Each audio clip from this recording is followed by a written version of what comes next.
All right. Okay, welcome everybody. Yeah. Welcome to another AGM marketing workshop. Great to see a lot of you guys here. Some repeated faces that are coming up again.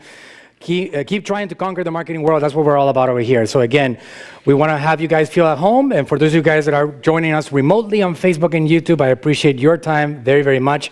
Today, we have a great workshop, a very, very important one, something that I'm really excited about because it's a very, very important marketing strategy for businesses and brands in this new era of marketing.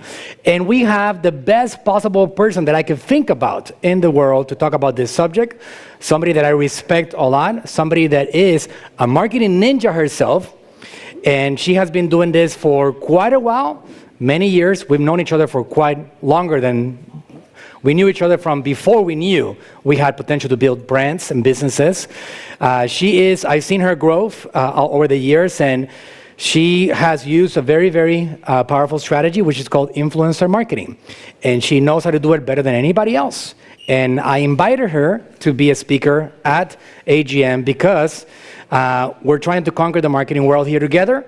And I knew that nobody would be able to talk about that subject better than her. And she was excited about the opportunity of talking with us here about that thing that she's used over the years. She is a founder of a brand called Teamiblends, millions of followers across social media. She did it from the ground up with no outside capital, with no money, just literally started creating this brand from scratch. And she's built a very powerful multi-million-dollar brand that has been growing like crazy over the years. So there's a lot that I can say about Adi. Above all, she's a good friend of mine. She has been getting our help with some areas here at AGM, and we're excited about the opportunity of helping her and her incredible brand. But more than anything, she's going to give us a lot of value today, and hopefully to every single one of you guys, you can learn a lot and implement some of the things that she's been able to use on her brand. So without further ado, Adi Arezzini from Teamiblends, your stage. Thank you. Thank you. Thanks, guys. Can you guys hear me? Yes? Yeah. Okay, great. Thank you guys so much, and thank you for the amazing intro, Manuel. I am very excited to be here with you guys and talk to you about influencer marketing, which is actually how I built my business when I started it almost 8 years ago. So I've been using this strategy as it has evolved over time. And I'm going to teach you a lot of really good, useful information that you guys can actually apply in your areas and your businesses and if you're helping with the agency, helping with other people's businesses, okay? Yeah. Okay, so today's topic, how to use influencers to get more sales. So a little bit about me before we get started.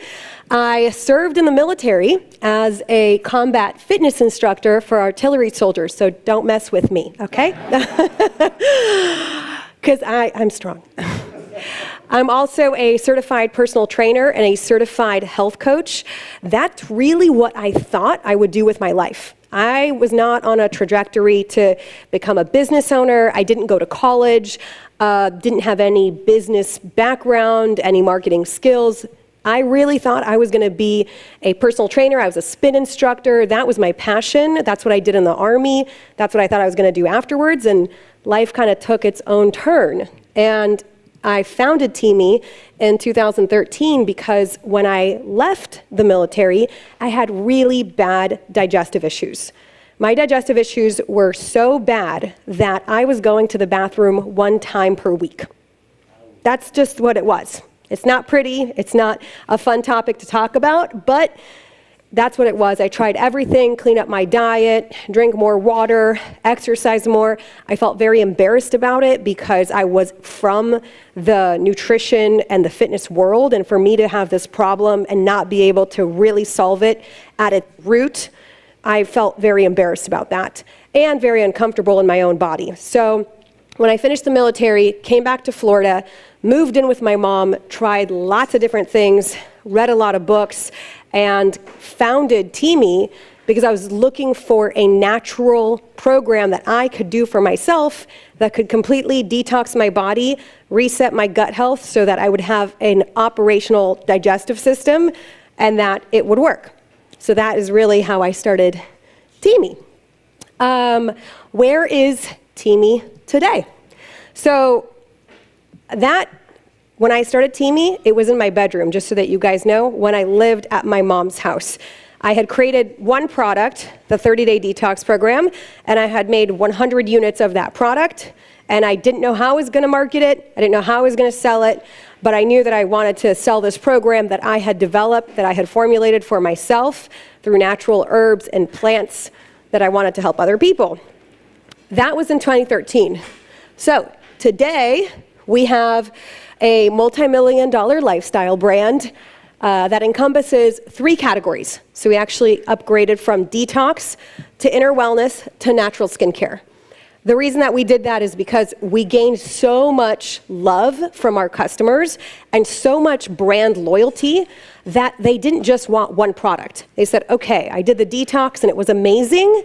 What can I do after that? So we started to make our green superfood powder and our collagen and our protein powders and really give a lifestyle for our customers to reach their wellness goals. And we also created natural skincare that's all infused with tea. So all of these products are formulated by me and my business partner, and we really expanded. We have over 100 products on our website right now. So that was in the last 8 years. And through those different products, we have helped millions of customers around the globe with our natural products, and we have done that through our Shopify store. We obviously have a big Amazon brand as well, but we're also really big in retail, which is another kind of channel that we took over. We're in Ulta Beauty, Macy's, sorry it's not on here, but we're going into Macy's. CVS, we launched into 1,400 stores this October. Von Moore, Ulta, we've had a partnership with them for the last 4 years. Belk, Bed Bath & Beyond, and many, many more retailers, even international retailers. We have international retailers in Dubai, in the Philippines, in Mexico. We have a lot in Australia, Europe. We have a lot of distribution. And that, in my opinion, is the level up from going from a Shopify store to a real brand, where you're getting brand recognition not only online, but you're also getting it from retailers. So that's a little bit about where we are today. And so now I'm going to actually get into the workshop, because what's really important to me anytime I do any type of seminar is that you guys leave here with a lot of meat, and I can actually answer a lot of your questions too. So the question is, how did I get awareness and sales from Teamy, for Teamy, when I was in my bedroom by myself, living at my mom's house with not a lot of money to market this company. How did I do it? How did I get the word out there to the people? Influencer marketing. That's how I did it. Now, very quickly, what is influencer marketing really? Now, before I answer this question, okay, Instagram 8 years ago was a very different place than it is today. There was no Instagram stories, there was no video. You guys, it was only images, and it was a place that people went to for pictures of food, coffee, dogs, and models. Like, that's all that it was. Does anyone here remember those days of Instagram 8 years ago? Raise your hand. Right? Now, those of you guys that don't remember what it is today, it's completely transformed into an interactive shopping channel. A lot of the people that I know find brands or services or people to follow or to purchase from Instagram or YouTube. That's a lot of how they're getting their product recommendations. And back in 2013, I saw a massive opportunity before it became the shopping channel that it is today. There was no swipe ups, there was no links, there was like leaving comments and putting on a heart as a like. That was it. And there was messaging people, like direct messaging. That was all. We couldn't go live. None of that existed. And we still saw the same exponential growth that we did in 2013 without any of the features that exist today to help businesses. But what is influencer marketing really? I added these photos here because a lot of people think influencer marketing is working with models, or how many likes does somebody have, or how many comments does somebody have on a photo, or how many followers does someone have. That is really the main barrier for people to start using influencer marketing, because it's kind of shady. You're like, okay, this says that this person has 500,000 followers, but do they really?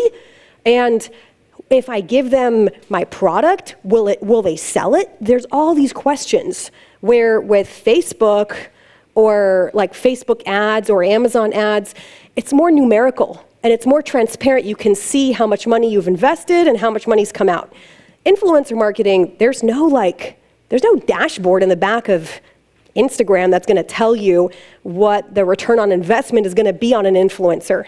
So I had to figure that out and find those benchmarks for myself so that I could use it for my business and not just lose a bunch of money, right? So first thing I want to do is I want to clarify the definition, my definition, this is the definition from the dictionary of influence, okay? So the word influencer comes from the word influence, which is defined as the capacity or power of persons or things to be a compelling force on or produce effects, on the actions, behaviors, opinions, etc. of others. So when you think about influencer marketing, you might have an instant visual of a girl taking a selfie or a girl wearing a cute outfit, or you might already have a preconception. But let's go back to what it's actually defined as. You have to be able to have the capacity or power to influence a compelling force to produce actions, effect on a person that make them do something. That has nothing to do with likes, comments, how popular you are, nothing. So let's give some examples. I want you guys to raise your hands if your best friend has ever recommended something to you and then you went and purchased that thing or did that thing. Raise your hand. Good. Would you say that you were influenced by your best friend? Right. So what is it about your best friend that made you listen to them? And we have a bunch of people on social media. So anybody on social media, if you guys want to comment and let us know if you've been influenced by best friends, go ahead and comment. Absolutely. So what is it about your best friend that they recommended something to you and then you went and did that thing? Trust. That you took the words right out of my mouth. You trust them. You've built a relationship with them where they've told you stuff in the past and you've actually built some like rapport with that person that you know that you can trust their opinion on that specific topic. You might trust your best friend's, hair advice, but you might not take her car advice, right? You know who to trust for what specific area in their lives. You might not take relationship advice from your friend, you might take that from your mom. You know, it's like you have different people in your life that influence you in different ways. But when I realized that and I said, okay, what I actually have to look at is who has influence, who has a compelling force that can get their followers to do something. That was what I really wanted to figure out. And through trial and error, I figured that out. And I'll share more with you guys about that as we go along. But before we do, I want to give another couple of examples before we go to the next step. So another example is, have you ever taken advice or someone that you look at that you don't even personally know? Someone on social media, a celebrity, okay, a celebrity that follows a specific diet, or an influencer or someone that you see online or across the world, a doctor maybe that you watch their videos and you take their advice. Have you guys ever done that, felt that way? Yes? And you've never even met this person. But what they've done successfully is they've built a relationship with you by helping you. So there's trust. Everyone was like, you trust him, you trust your friend. But wait, what's underneath the trust? It's help. If the person is helping you, then you start to build trust with them. Would you really trust someone who didn't help you? Yes or no? You wouldn't. I trust my mom.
I will drink some water as we handle our technical difficulties. That's a great plan. We got to take care of Adi because she is now 4 months pregnant. Mm-hmm. Make sure we keep her hydrated. It's like Blazer not pregnant, no Blazer very pregnant. As soon as we get confirmation from Dante over here, we're good to go? Okay, good. Good. Good to go. Okay, awesome. So, using influencer marketing allows you to partner with individuals who have deep relationships with their followers on social media to affect their buying and shopping decisions. That's what influencer marketing is. Everything else, oh, I'm an influencer or she's an influencer, none of that matters, okay? If you're not, and the influencer knows it too. If you're not helping people and you're not like having some sort of transactional, like I helped you, then you buy something from me, then you're not really creating the trust that you need to create on social media. And I would say that there is a 5 to 10% of influencers that have this versus the 90%, okay, of influencers that don't have it. And that's what's really important, to look at the difference between people that have built it and people that haven't. Okay, because perception is different than reality, and I'm telling you, I've lost and made a lot of money by either choosing the right influencer or not choosing the right influencer. Okay, so I categorize these two people as influential influencer and versus an admired influencer. Someone with a lot of likes, a lot of comments. They get so much attention that you think that they're like top of the world. Okay? Have you guys ever seen a social media account and you on your end, you kind of feel like the small person and you're like, wow, they must be a millionaire or they must have it all made because their account is amazing. Has anyone ever felt that way? Seen accounts like that? Okay, cool. Good. So I'm going to give you guys some good examples that we're going to go through here of an influential influencer versus an admired influencer. Now, I'm not saying that Giselle is not influential, but for the purposes of this workshop and this breakdown, I'm going to show you guys the difference in the psychology of how it goes down. So, Oprah, super influential. I mean, influential almost on every different platform that she's on, different customers, different audiences, different people. People know her to be influential. If she's doing a particular diet program, other people want to do it too. If she's telling you guys what are Oprah's favorites, other people want to do it too.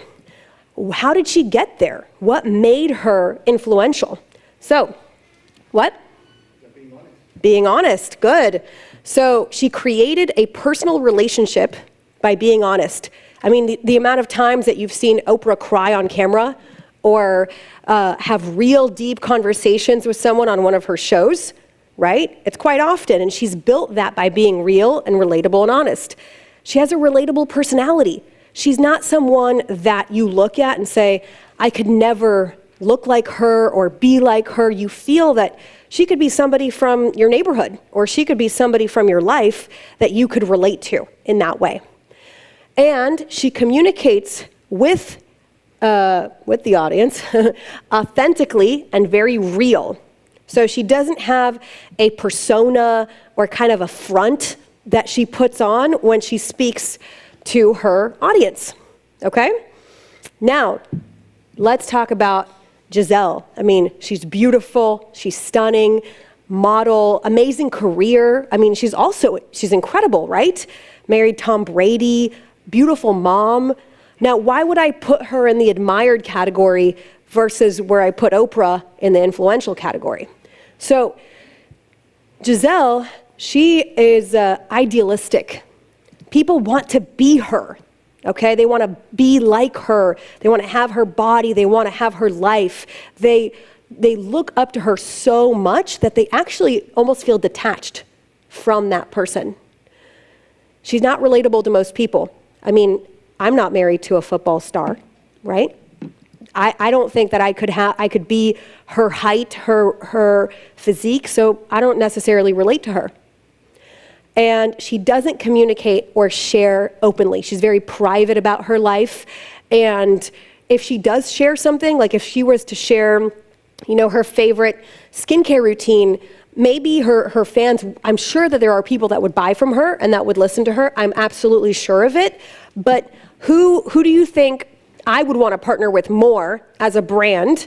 Would I want to partner with Oprah or Giselle? You guys tell me. Right, like not even a question. But that would be crazy because Giselle has millions of followers on Instagram. So why would I not? Even right now, Teamy works with celebrities all the time. Like real celebrities all the time. Like I worked with, for many years, Teamy had a collab with Cardi B for many years. Cardi B is so relatable to her audience, right? She's funny, she's real, she's honest, she shares her life. And Giselle, although she is incredible and amazing, I don't feel that she fits in with the criteria of an influential influencer in the criteria that I've put together. So that is the first thing that you want to look at. It's not number of followers, it's not likes, it's nothing like that. It's, do they have a personal relationship with their audience? Are they helping people, and are they being real? Are they sharing their personal life, their struggles, their wins, their losses? Does this make sense to everyone? Because I want to stop here for a second and see if anyone has any questions. Because if you guys have questions before this is almost like the most important thing before you do influencer marketing? So if somebody has any questions, figuring this out. Just raise your hand and I will give you a mic. We've got a question. You got a question? All right, it's on, ready for you. So, obviously we can compare people like Oprah and Giselle, but they're known personalities already. Right. So there are lesser influencers who we may not have actually heard of, but they are influencers in their sphere. So how would you recognize them? Like, do you look at them on their Instagram pages and their Facebook pages? Are there certain things in their comments you look for? Mm-hmm. Like, how do you evaluate that, or is that like the next slide or something? It's the next slide. Okay, great. It's a great segue. I figured. You did all the talking for me. I love it. Yeah. Okay. So how to tell the difference with influencers, right? Because again, you could tell with the celebrity, or you could tell between your best friend and Joe Schmo on the street that you don't know, but how can you tell with influencers that you are looking at their profile for the very first time, you don't know who they are, and now this is a conversation could go on for a long time, but I'm going to give you the top parts of it, okay? So I added 2 accounts, just like I did with Oprah and Giselle. We're going to go over the first account, which is someone that actually works with Teamy. She's a good friend of mine that we've created a relationship. I'm actually going live with her this Friday. This is a girl named Nikki, regular Latina. She is a mom. She shares her life. She's incredible. And let's talk about the different things that she's done that make her influential. So she shares her personal ups and downs in her stories. Very honest, very real. She's constantly she's like, guys, I have 3 kids at home during COVID and I've been changing diapers all day long. I haven't made the YouTube video. She's very, very honest and real. Then she gives advice as well as asks for questions and feedback from her audience. Okay? So it's not just giving, it's like a two-way street, right? That's what you think about with your best friend, is that they're giving and getting, and it's this relationship. It's not just someone that you're just receiving information from. So she does that very, very well. And most important to look for is that her followers ask her questions. So you asked, how can you tell? In the comments, okay, when you're looking at an influencer, you're evaluating, are they someone that I want to work with or that we want to partner with? Or if you're part of an agency and you're trying to put together influencers for a specific campaign, you want to go to their top, I would say 5 to 10 pictures, videos, posts, and you want to quickly scan. This shouldn't take you more than a minute, okay? This should not take you all day. Quickly scan through their comments. Are they just getting emojis? Are they getting comments that are like, love you so much, you're so cute, love that dress? None of that is influential, okay? That's admired. They're sending you admiration. Love your shoes, love your hair. None of that shows that somebody is influencing someone else. But if you see questions, hey, Nikki, in your stories yesterday, you mentioned a lipstick. What color was it? That's a question. Or if they ask a question like, my 2-year-old is having trouble with potty training, what did you do? Right? People will ask those questions in the comments, no matter what kind of influencer you're working with. I know I'm giving examples of women, because that's who I work with, that demographic. But if you're a business influencer or if you're a tech influencer, they'll ask you questions. And you can tell that someone's very influential when they're being asked questions, because don't you ask questions to your best friend because you want to know their advice? Or do you just tell your best friend that she looks good all day, right? No, you want to know. You're going through something in your life. You want to know what your best friend has to say about it, right? Now, let's look over here. This is actually a Teamy post right there. We have here another amazing account. She actually has a lot more followers. Look, 1.7 million followers versus, it looks like 200 and something. I can't see that right. Now, this is, can't see it. Something. Now, this is a beautiful model. She's amazing. Very, very well known. She also does a lot of influencer marketing. And I'm not saying that she's not influential. I'm saying that she's not right for my brand. I had to do a lot of trial and error, and this is what I found for my type of products. She might work for maybe fashion, but when I look through her comments, then I don't see influence there.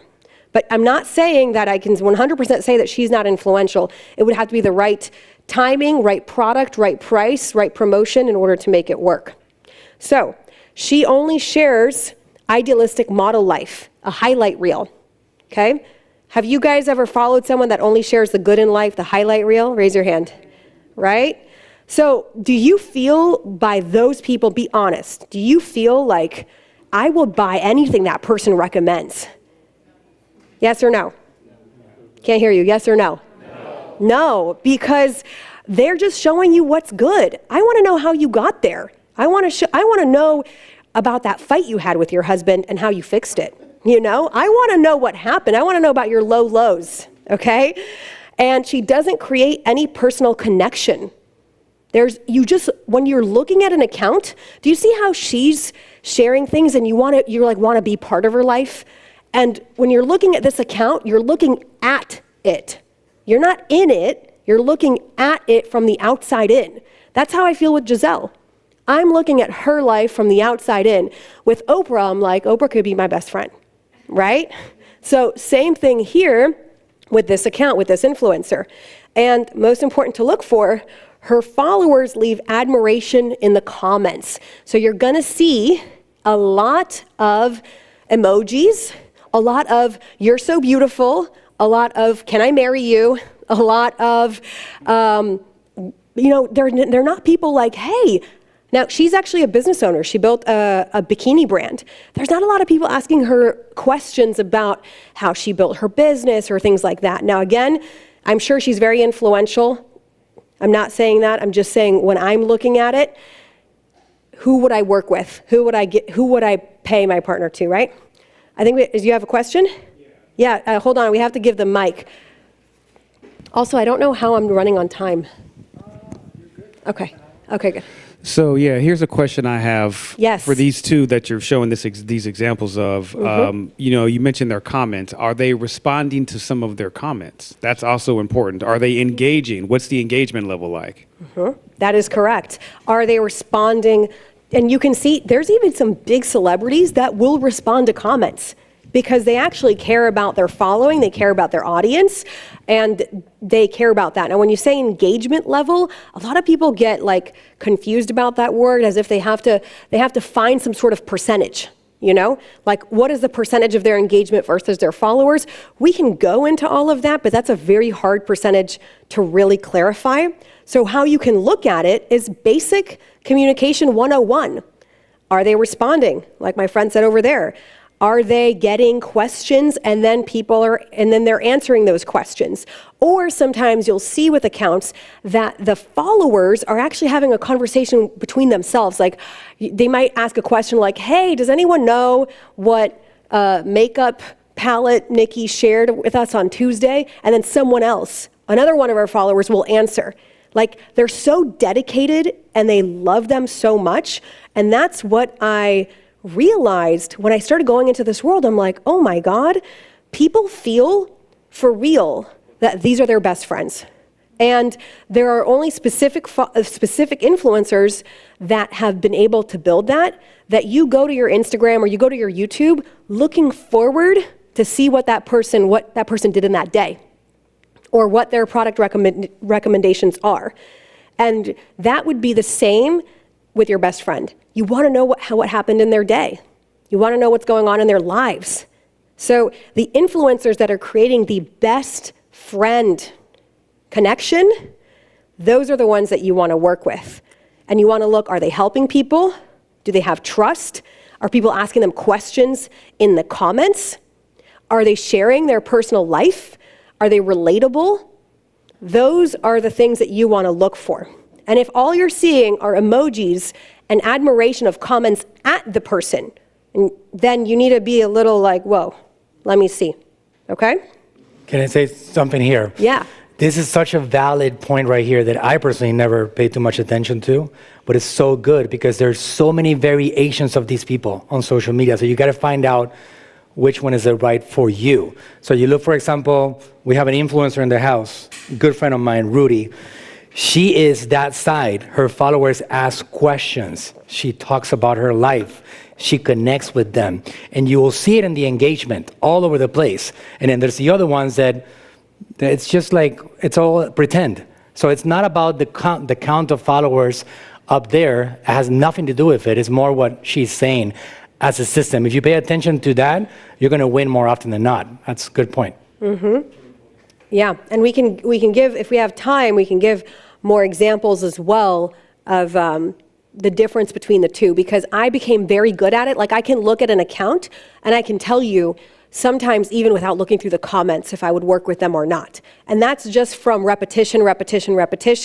And I can see almost from their page, like seeing that account over there, I'm like, not a right fit, moving on, you know? And sometimes I dig a little bit more, we get more insights on that person. But one thing I did want to mention is that you could have these influential influencers that only have 5,000 to 10,000 followers, okay? It, again, doesn't have to do with the number of followers. As an example, I myself, I'm not a big celebrity on Instagram, and that isn't really like my goal in life. I have some followers on there because people from my brand want to follow the founder of the brand. But when I post something, you should see the engagement that comes in because people love my products. I'm very real with them. My Instagram feed doesn't look like a highlight reel or pretty models. I'm just being honest with them, sharing my journey. And again, it has nothing to do with the number of followers that I have. I could bet that I'm more influential than someone else with way more followers than me to their audience. Okay, so this is actually, I think we're toward the end of my, we're going into, let's see if we have any questions about this before I go into the actual, like, how do you get to working with influencers? I know we have questions on social media too, so we can spend a few minutes on that if you want. Yeah, right? Absolutely. I think my friend raised her hand. Yeah. Something that I am a little bit, not confused, but for example, I share personal things in the social media, but I never cry and everything because I have my thought, and I always, give them the always advise about be positive, don't criticize. Everything that you do for people, they're gonna, attack you. Everything that you put it, bad things, is gonna go back to you. Mm-hmm. But I never cry, never think, because even if I do, TV show and everything, and I cry so easy, but I don't like that part to share. It's like in my head, it's like a play victim or something, and I don't do that. Mm-hmm. I always push people to be, but how, because sometimes I don't have time to post. I would like to post more. When Manuel told me that I have to do it 5 times per day, 10 times per day, I said, what? How?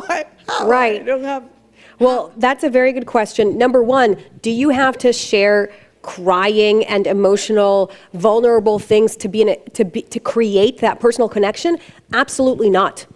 Absolutely not. I want you to know that right away, okay? Because I myself feel the same. I don't share woe is me. I've had some super tough days, and what I'm posting is not that, okay? So, but there's a difference between helpful advice, sharing what you're doing in your day versus like, here's my new fancy car, and here is my perfect life, and here I am waking up in Mexico on this beautiful beach, right? So what I'm sharing, for example, that makes me create a lot of connection with my own followers and my company's followers is I'll ask them what they think about something, right? I'll be like, hey guys, I am thinking about doing 1 week of no bread. That's what I'm thinking about. I've read about that it helps you with inflammation and with digestion. What do you think? Have you ever done a week no bread? And how did it feel for you? Right? You're asking questions, you're engaging. That was just kind of a silly example. But just being real doesn't mean you have to cry or you have to show some side of yourself. And there's a lot of influencers that have a hard stop at, I'm not going to share stuff about my kids. Not going to share stuff about my husband. I'm only going to share stuff that has to do with hair, period. But they're still creating that connection by being real, by showing the behind the scenes. So that's my answer to you. And about how many times you have to post, we can talk about that after. And I would be happy to answer that question. Do we have any? We have a lot of questions. YouTube has a lot of questions.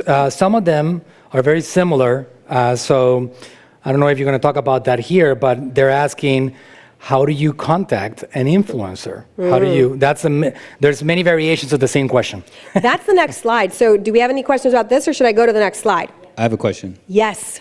So in particular with Instagram, I know that what you're showing there is called the feed, right? So posting to the feed is not as frequent as stories. So when you're doing your research, are you judging like how frequent they're posting there? And if it's not so frequent, do you just sit there and watch them for a few days to see if they're posting stories?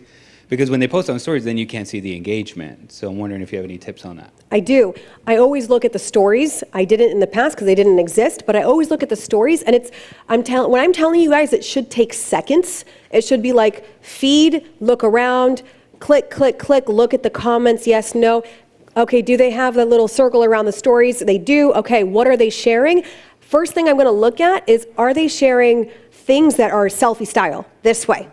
Like, people that are communicating to the camera are more personal than people that are sharing things. Doesn't mean that people sharing food are not influential. There's a lot of intricacies that go with this, but I'm going to look at what are they sharing, and the things that they're sharing, do they look like this? You will have people that on their stories still only share like, this is my perfect latte I had this morning, and these are my shoes, and they only share that. Versus what I've seen even some of the AGM people share, behind the scenes, what's going on, makes you feel like you want to be there with them, or that you're there with them. So we look at that too, and we'll go over this a little bit, but when you're working with influencers, especially if you're going to pay them, okay, you can get the insights of the stories. So you can find that out. Did that answer your question? Yeah. Good. Should I go to the next slide? we have fans of Rudy in the house. Yay. They say, I got Dr. Carlo Blanco. Rudy, watched you in so many novelas in my youth. Yay!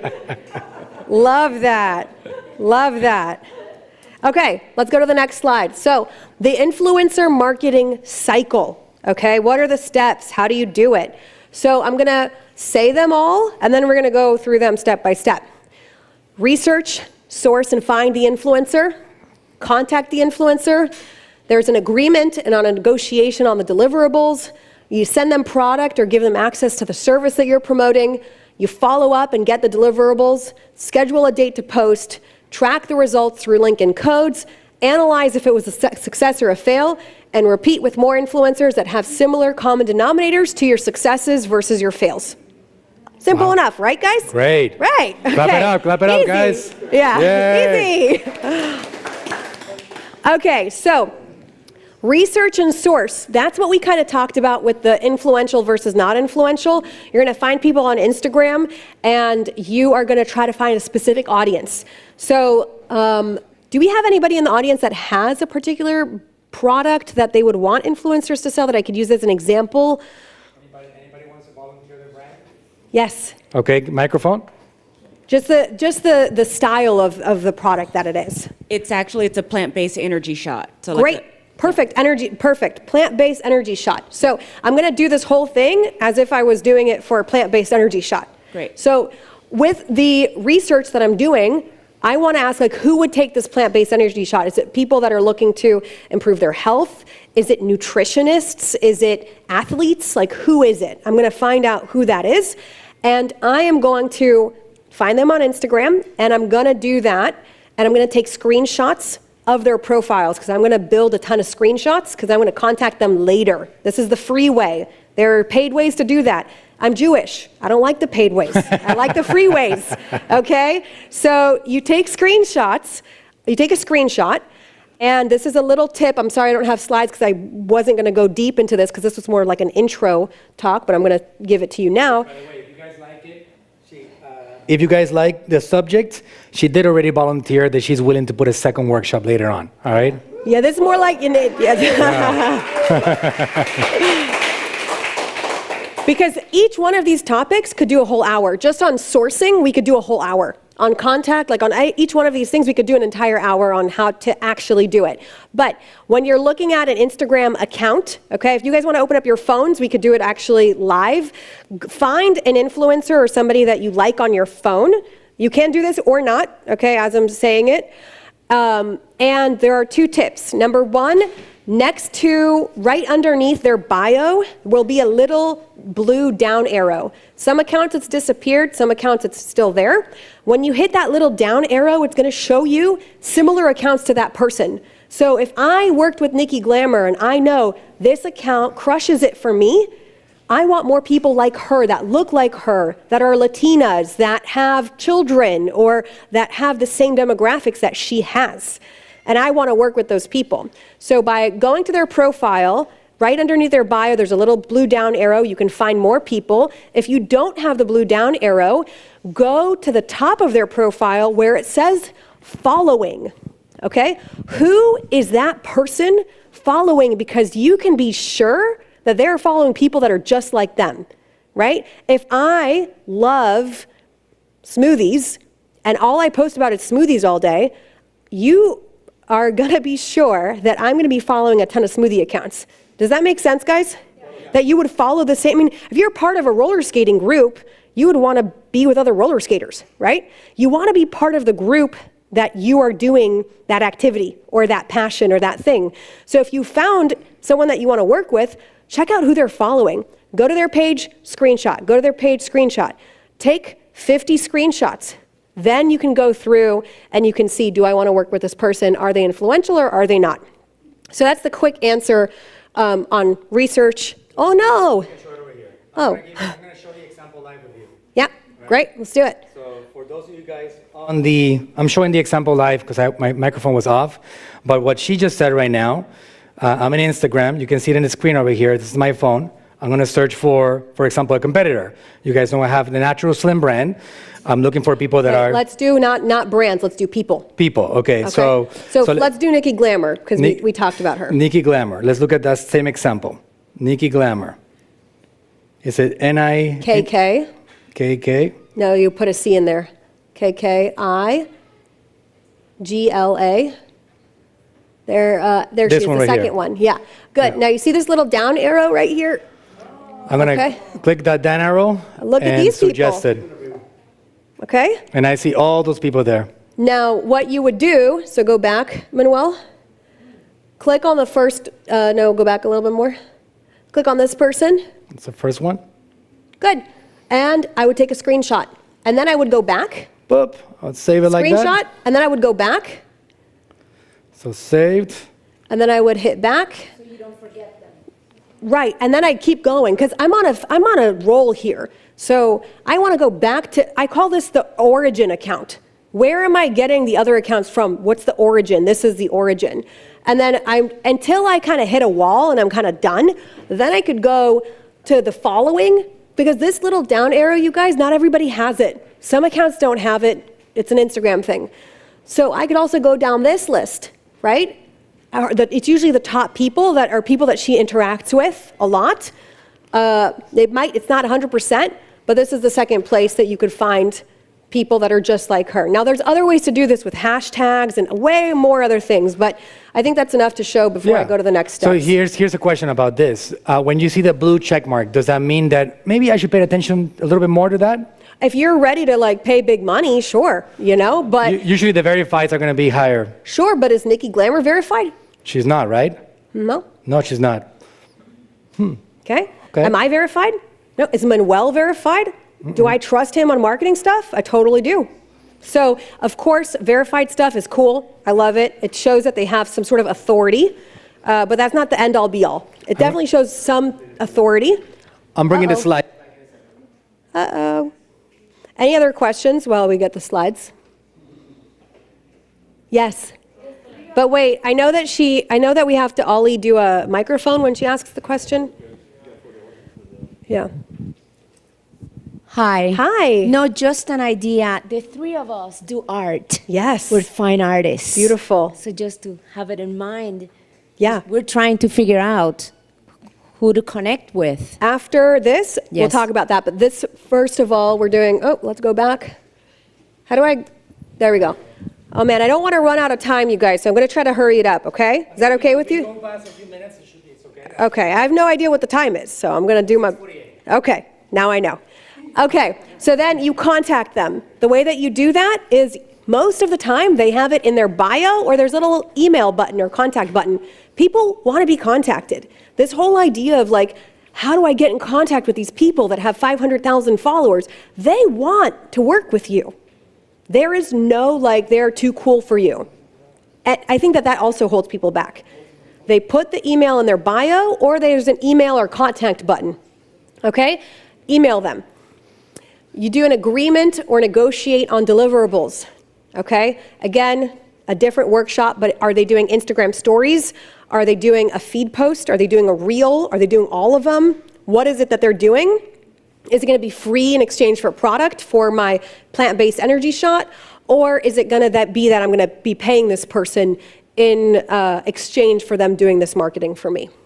After you've made that agreement, they have to agree. You've agreed. It's very clear what you're doing. You send them the product or give them the access to the service that they're promoting. Simple enough.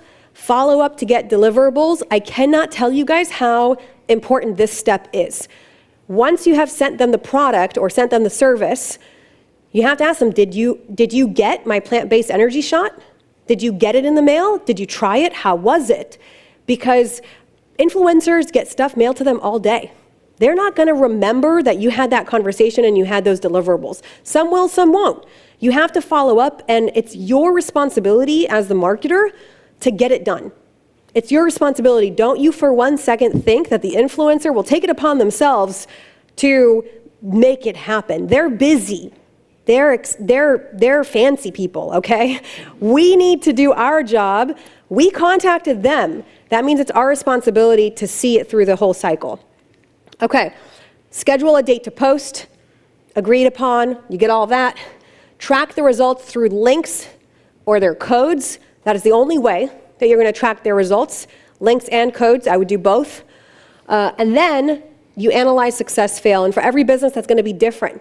Some businesses, if they make one sale off of that, they'll say it was a success. Some businesses, they have to have a certain return on investment. So you're going to analyze it. Usually for beginners, I keep this in an Excel, and then I see who are the people that worked. Let's say I worked with 10 nutritionists, and then I also worked with 10 people, 10 moms that were all doing a keto diet. And I would compare who got the most sales between that group and that group. And then I would say, I'm not going to work with this group of people anymore. I'm going to work with a different demographic. I'll give you an example. Teamy, you would think that people like food bloggers would be really interested in our products. Food people don't make any sales for Teamy. They just don't. You look at their accounts and you just look at them. Ooh, that looks like a yummy cake. That looks like a good recipe. Ooh, I'm going to save that for later. But I don't buy anything from those people. And I want people to buy my products. The other niche that was like that was yoga. I would say, oh, my products are for healthy and yoga people are healthy. Nope. Yoga people, you look at their accounts. Wow, I can't believe she can do the splits. Wow, look at her doing that pose. You know, you're looking at the account where I don't necessarily feel a connection with them. Now, again, this doesn't mean that all yoga accounts don't work. It's just what didn't work for me personally, because I tried it. You should try it and see what works for you. However, then I stumbled upon, again, this is like, I'm giving you stories from the beginning days of Teamy. I stumbled upon curly-haired girls that have curly hair of all ethnicities. Anyone that had curly hair and their account was about their curly hair, tips how to style their curly hair everything, those girls can sell, okay? They give advice, they give recommendations, and then I was like, great, what did I do? I screenshotted all the curly-haired girls I could find on the internet, and I worked with all of them. And so that's how you would find the ones that work and then do more of those ones, right? Okay, so Then, this is very important, micro-influencers versus macro-influencers, the pros and cons of each. Micro-influencers describes people that are smaller. I would say anyone from 5,000 followers to 50,000 followers. Sometimes it can be higher, sometimes it can be 70,000 followers. It's still considered a micro-influencer. Macro-influencers are celebrities, YouTube stars, people with over 70,000 followers. They have a bigger following. So, micro-influencer, pros to working with them. They will work for free product or at a very low cost. So if you're just starting out, like when I didn't have any money to pay people. How can I pay someone $500 or $1,000 when I don't know what's going to happen? You know, when you're doing influencer marketing, it's almost like putting money into a black hole and hoping for the best. You know, so you need to do all of the research to be more confident in working with the macro influencers by first doing a lot of R&D and trial and error, and be willing to lose product and lose shipping or lose that access to that service. If you have a service, it's easy because you don't lose anything, just lose your time. So micro influencers will work for free product or very low costs. They're easier to work with. They're eager. They're building their own brand. They want to be an influencer. They want to be a macro influencer, and they want in the future to be paid. So they are very excited to work with brands and to have deals. Usually you can get them to do more deliverables. I want you to make a reel and a story and post on your feed. And they're more like, okay, I'll do it. I love working with those people. And they are trusted. You just said something really interesting. Yeah. Just a question about this. Sure. Turn this on. You just said right now that a service too. Mm-hmm. So this is, I know I have a lot of people that have services, whether you're a tax accountant or a realtor or whatever it is, right? So immediately I think about if you have a service to offer, the influencer can potentially talk to their audience about your service and how you can give them a free consultation, a free evaluation, and talk to my man who's going to help you get your marketing done or whatever it is, right? Mm-hmm. So, you know, sometimes you think about influencer marketing exclusively for products, but if you have something of value that you can do for a service, it's 100% applicable too. And again, I'll try to get into that in the Q&A if we have time. They have trusted personal relationships with their followers. The cons, they have less reach because they have less followers, and usually it's less sales per influencer. Just because they have less reach, you're going to get less from them, and you have to kind of have your expectations lower. Okay, less reach, less sales, less reach, less exposure. Okay, macro influencers, pros. Massive reach and eyeballs, lots of attention, a lot of people, and that's what you want, eyeballs, attention, people going to your page, people going to your website. More sales per influencer. I could work with an influencer and get 100 sales on my Shopify store that same day from working with that influencer. I've also worked with influencers that have gotten 800 sales in one day from that influencer, right? So you can get more, like a bigger bang for your buck. Doesn't mean it's always profitable, but you have more exposure. Gives brands more authority. Oh my God, did you see so-and-so influencer? She posted about this brand, let me check them out. Even if they don't buy my products, maybe they'll give me a follow, and maybe they'll buy my products later. Or maybe they've seen 5 or 6 macro influencers post about my product, and now they've decided that they're gonna buy it as well. Cons, high cost, high risk. You could pay someone $10,000 and see 0 sales. Okay, that's why I say, do all your testing and your research and be sure of the accounts that work for you before going in this direction. Divas, hard to work with. Usually there's a manager or an agency involved, so you have to go through a gatekeeper to get the job done, and it might take a lot more negotiation and love in on those people to get them to do what you want. But if you know how to work with divas, which I know how to work with, you can get the job done still. And then typo here, delivers no typo, delivers what is asked for and no more. So if you had a partnership agreement with them that they were going to do 5 to 7 Instagram stories, that's all they're going to give you. It's very, very uncommon that they'll give you extra. Unless you've had a very long-term partnership with that person, in the beginning, they're divas and they're just gonna give you what you asked for, and it's just a little bit more transactional than when working with the micro-influencers, you're building more of a long-lasting relationship. Wow, guys, I had so many slides, I didn't know. Okay, I forgot. Pregnancy brain, I guess. So let me just say something about what you said before also, Adi. You have a brand that people keep on buying stuff from. Right. So is it always about profit for you, or is it about you want to get new eyeballs to purchase your products? Both. I'm Jewish. Ugh. Right. So you want to be profitable, but Yeah. but even if you don't make profit on that post, Yeah. do you generally see profit over the lifetime of that person?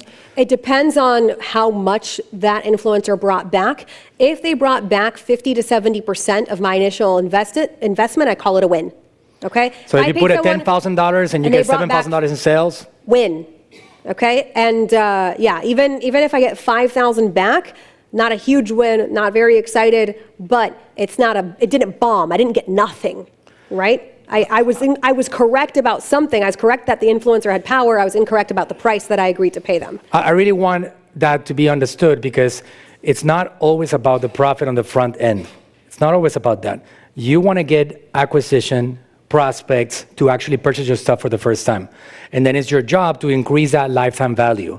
There's some people that have products that are only purchased one time. That's not really applicable as much to you.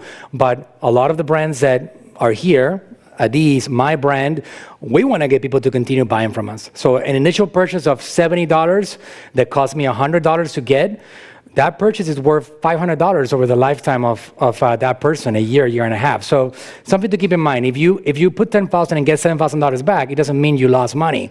You got to look at that lifetime value. Yep. And then just so that I can get through the slides if there's questions, this is the benefits of influencer marketing per platform. So Instagram is a very personal platform where people are building a lot of personal relationships, converts more sales through shoppable features. So it's just an app that has been really geared toward influencer marketing from the get-go. There's shopping buttons, there's links, there's just like a lot of features on there, and it's a very personal platform. YouTube, longer form content and links in the description that stay live forever. So if someone does a YouTube video and my product is included and the link and their code is in the description, I could be getting sales from that for years to come because it stays on YouTube. And if that video continues to get interest and plays, then I could continue to make sales from that channel. TikTok is larger reach and virality. Things go viral there, so you could get a lot of attention from that platform. And Facebook, running ads with user-generated content that you get from those influencers to amplify your influencer marketing. Okay, oh my God. Whoa, guys, it's too much. Where am I? Okay, I was in one slide. Okay, so I think I kind of said all of these things. It looks like I had a typo here where all of them are number one. Sorry about that, guys. They're all important. Do this all at the same time. Okay. Find out which influencers work for you by testing out 5 to 10 micro-influencers in a specific niche and tracking their codes. We went over that. Create an Excel. This is what you do. The next, number one. If sales are converted, find more of those same influencers. If not, test other niches until you find a common denominator of what works. You have to have your finger on the pulse, okay? You have to be tracking it, or else you're never gonna know. Scale as much as you can with micro-influencers on all platforms, Instagram, YouTube, TikTok, Facebook. Start slowly testing macro-influencers in the same niches as what worked in your micro-influencer campaign. Start with $100 to $1,000 as a test budget for each influencer. Don't go to the $10,000 people. Start with people that $100, see what happens, okay? And continue working with both micro and macro influencers that are in your successful niches and create long-lasting relationships with them. All right, I made it. That's great. Yay. Oh. Yay. I'll start off with a question. I think Yes. we can do, if it's okay with you, 5-10 minutes of Q&A. Is that okay with you? Yeah, I'm good. People Okay. can stay as long as they want. Great. So my first question is, Yes. do you absolutely track every single influencer? You know how much it produces? Yes. All right, so it's either a link or a code, right? Yes. Do you generally go for a code or do you do a link also? What is your, We how do do you both. decide that? Okay, how do you decide if you do a link or a code? Well, it depends on what deliverables the person is doing. If they're doing anything like an Instagram story where you can add a link, then you add the link. If they're doing YouTube, you add a link. If your deliverables with them is a feed post, feed posts don't have clickable links. So if your deliverables is I'm going to pay this influencer $500 to post a picture or a video on their Instagram feed, then you would just go with the code because there's nothing for them to click. But if they're doing a feed plus the stories, then you want to give them where to go. How do I get to that store? How do I get to that service? Right. Okay, good. Got it. Somebody on YouTube asked that what about doing a partnership with the influencer? Have you tried that before? Like, depending on how much sales they get paid? What's your thought on that? Yeah, that's basically affiliate or commission-based structure. That's what I do with all of my micro-influencers. They all get free product, and when people use their codes, they get paid 10% commission every Friday based off of their sales. So not only are they getting free product, but they're also making some money off of it too. Good. With the macro influencers, it's very seldom that they agree to that. Very seldom. They want a flat rate. They want to get paid up front. I've done it a few times with some macro influencers. I would love for them to be more negotiable, but like I said, they're divas. So it's usually the micro influencers that you do partnerships and you pay them based off of the sales, like affiliate marketing. And just so you know, that's a very powerful strategy because if you want to do sales on Facebook, for example, if you're a genius, you're going to spend $30 and get $100 in sales. So if you give the influencer a little cut, you don't have to pay advertising on Facebook. You just pay them a little cut or whatever the sale is, and it also works out. Anybody has any questions here locally for Adi? No? Okay. How many influencers do you Oh, one second. How many influencers do you have that work for you full time? So we don't say they don't work for us full time, but we work with anywhere from 1,000 to 2,000 influencers every single month because the influencers that are micro, we continue working with them. So we might work with 100 macro influencers, and then we might work with 500 or 800 micro influencers consistently all the time. You know, tracking, getting new ones, and like keeping them engaged, sending them new products, things like that. So as much like exposure as I can get on social media, and the game is always to get more. That number should be much higher. So I'm working on getting more. Good. Yeah. Dr. Blanco on YouTube is asking, what about infomercial type of content with influencers? It seems a little unreal if it's infomercially.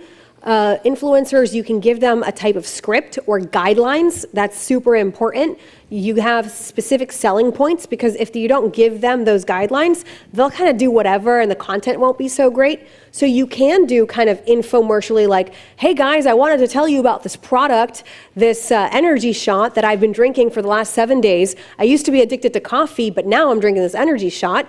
It's kind of like an infomercial, but make it real. Make it authentic. Let the influencer put their spin on it, but give them a creative guideline of what you want. What bullet points must their content have? That's great. Yeah. Good. Jorge?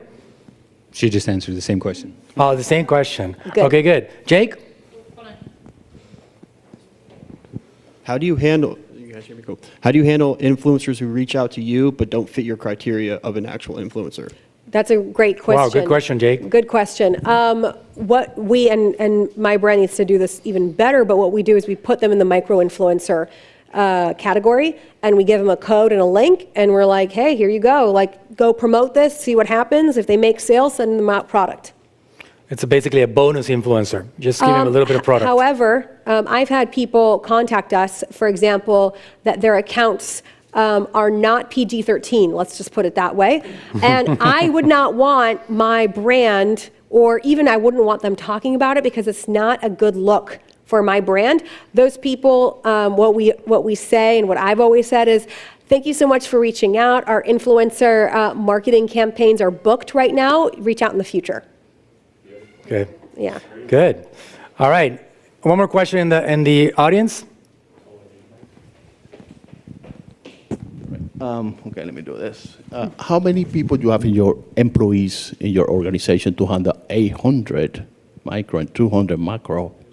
Yeah. To me, look like a lot of people. Right. We have 7 people on the influencer marketing team that all day, every day, all they do is resource and source, find the influencers, contact them, follow up, send them product, agree on the deliverables, get them scheduled to post, and repeat and repeat and repeat. So we have 7 people full-time that manage that category for us. But in the beginning, it was just me. And I was able to do that, plus customer service, plus shipping out products from my bedroom. I was able to do all of it. So know that you by yourself is enough. You do not need a whole team.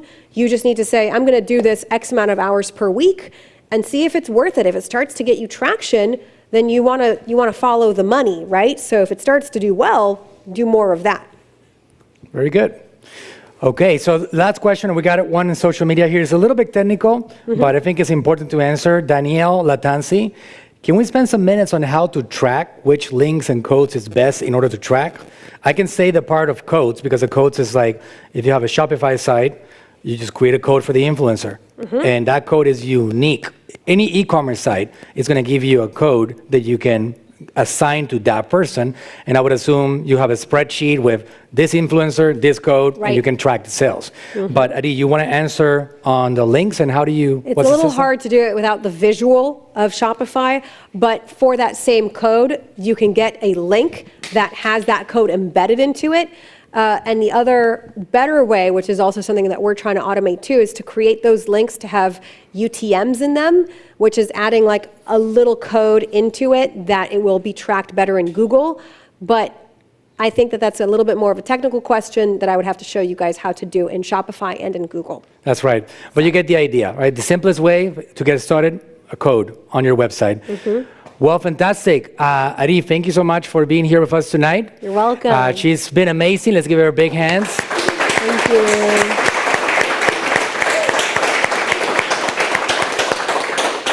you. We're now going to work on her agenda to see where she can fit in another workshop on this subject. But before we're done, I got a special something for you. So hold on tight. I'm going to walk into the studio and I'm going to leave you guys in a mystery for about 5 seconds. Oh, that's so sweet. And anyone that wants to ask any questions afterwards, I'm happy to answer. Yeah. So Adi, this is a present on behalf of AGM. Oh, thank you so much. And we actually want you to open it here. Oh, live, snap. right now. Yes. The pressure is on. The pressure is on. Okay, well, beautiful. Thank you guys so let's see much. Let's see what's in there. Okay. So guys, keep on coming. We're gonna announce the. Carly is gonna announce the date. It's every other Wednesday. So the next one is gonna be in 2 weeks, and I believe we're talking about copywriting. Aww. Let's look at this. Well, as you guys know, she's gonna have a baby in about 5 months. Oh my God. And as you guys know, we are the marketing ninjas here. Oh my God, look at the baby ninja.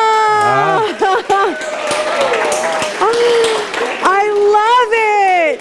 And oh my gosh, you guys, it's a bib that looks like a ninja. This will go to use, and a ninja baby book. Okay, this was the best. Thank you, Manuel. Oh my God, so thoughtful. So if that him or her, which we don't know yet, is anything like the mom, he's going to be a ninja for sure, right? So we know that. Okay. Yay, thank you so much, the whole AGM family and Manuel for having me here. Thank you guys. Thank you. Yay. We do have the slides things off, but I have a QR code. You can scan the slides on the way out. If it didn't work on the way in, it is now working. It'll just send you to Facebook Messenger, ask you a few questions, and then you could get all of these slides. And the YouTube blew up when Manuel said that we were having you back. We had, oh my God, can't wait to have you back. Best thing ever. Best web workshop ever. So you're getting a lot of love on YouTube, actually. It was YouTube. So great. Thanks again. Awesome. That's really good. Thank you. Yeah. Thank you. So guys,